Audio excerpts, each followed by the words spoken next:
She told me, "I think we should just be friends," after accepting all the expensive meals and gifts I gave her for 6 months. So I showed her the consequences of treating me like a free servant. 2 days later, she was crying and begging me. I am Andrew, and for 6 months I built my life around one girl, and the idea that if I poured in enough effort, she would eventually see me the way I saw her. I did everything a committed boyfriend would do without ever being officially given that title. I covered dinners that cost more than my rent, sent flowers to her job when she said her day was rough, drove across town at midnight when her car broke down, and picked up every tiny thing she mentioned liking as if it were an assignment. I paid for streaming subscriptions so we could watch shows together, concerts she wanted to attend, ride shares when she did not feel like driving, and eventually even part of her tuition when she claimed she was going to have to delay classes. Every time someone asked what we were, she laughed it off and called me her closest friend. She let me carry the role of boyfriend in everything except name. When people assumed we were together, she did not correct them in front of me. Later, she would insist she was just not ready for labels, said she wanted to move slow, like that I respected her space. I convinced myself that patience was mature, that good guys wait, that one more expensive dinner or one more favor would eventually tip things into something real. The pattern was always the same. She chose the restaurant, I paid. She talked about an upcoming exam, I sent food and covered the Uber so she could get there rested. She hinted at a bag she had seen, and it appeared a week later. She snapped at me when I could not immediately pick her up from some event, then followed with a soft apology and another request. I minimized every red flag because I did not want to accept that I was being used. I was proud I could provide, proud I had someone to spoil, proud that I felt needed. Underneath that pride was a fear that if I stopped, she would disappear. At about the 5-month mark, the imbalance became impossible to ignore. Whenever I tried to talk about my own problems, she redirected the conversation back to herself. When I got sick and canceled plans, she went out with friends and only texted later to complain she felt bored without me driving her around. My account was draining. My energy was gone. I felt like a personal assistant disguised as a maybe boyfriend. I still pushed through because I thought I was close to finally making it official. The breaking point came casually. After another week packed with favors, errands, and payments, she laid out her decision as if it were nothing. She wanted to clarify that we were just friends, that she valued me as a supportive presence in her life, that she did not want things to be weird. She framed it like she was protecting my feelings by being honest. There was no acknowledgement of the thousands spent, the time invested, the way she had let me play boyfriend whenever it benefited her. In that moment, something inside me finally snapped into focus. For the first time in 6 months, I stopped arguing with reality. Her actions had been clear for a long time. I had been the one trying to rewrite them into a love story. She had a free chauffeur, a free therapist, a free handyman, a free sponsor. I had a fantasy.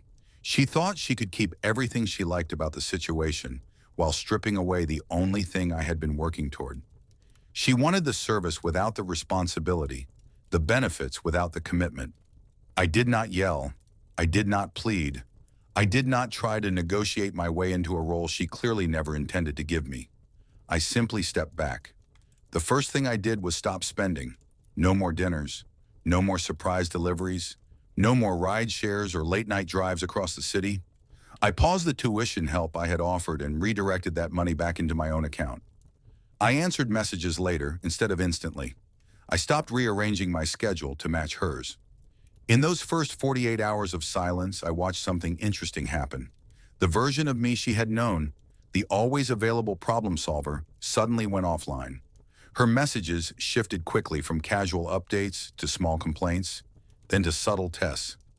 She reminded me about a bill deadline she had mentioned, expecting me to offer the card again. She hinted about needing a ride. She tried to tug on the same strings that had always worked. I stayed polite but distant.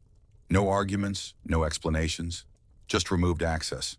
Without the support she had taken for granted, real life started pushing back on her. Tuition was due and nobody swooped in. Rides were no longer free and immediate. Dinners out now had to fit her own budget. The effortless lifestyle built on my constant yes began to crack. The people around her, who had always assumed I was just some devoted boyfriend, started asking questions when they saw me step away. The story she had told herself about harmless generosity began to collide with the optics of what she had been doing. Within 2 days, the confident separation she had framed as a mature decision dissolved into panic. She called more, texted more, tried to revisit memories of how supportive I had been.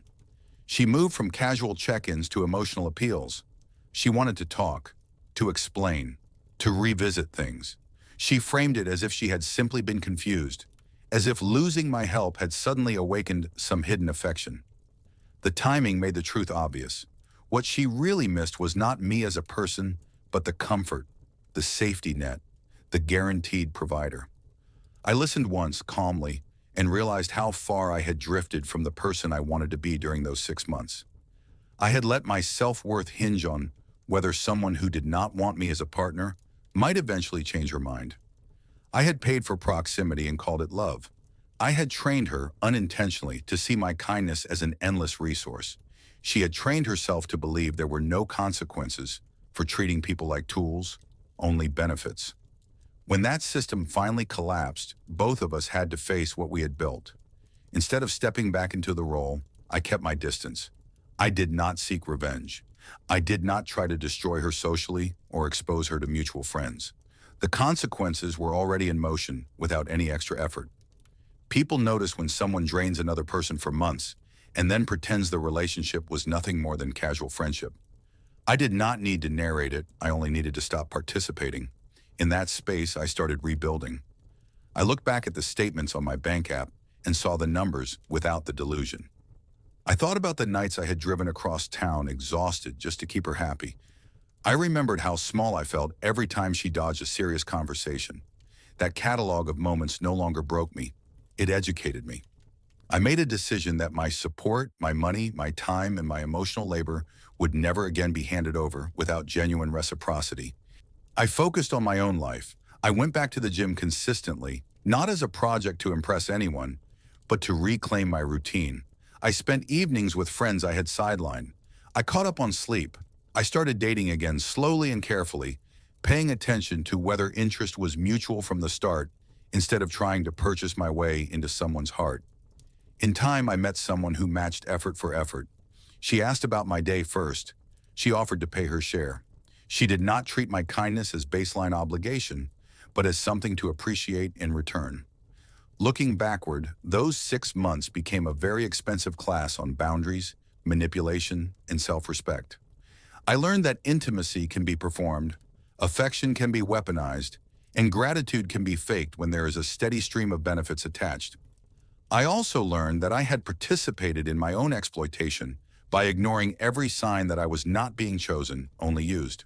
My generosity had value, but without boundaries it turned into a discount code for my entire existence.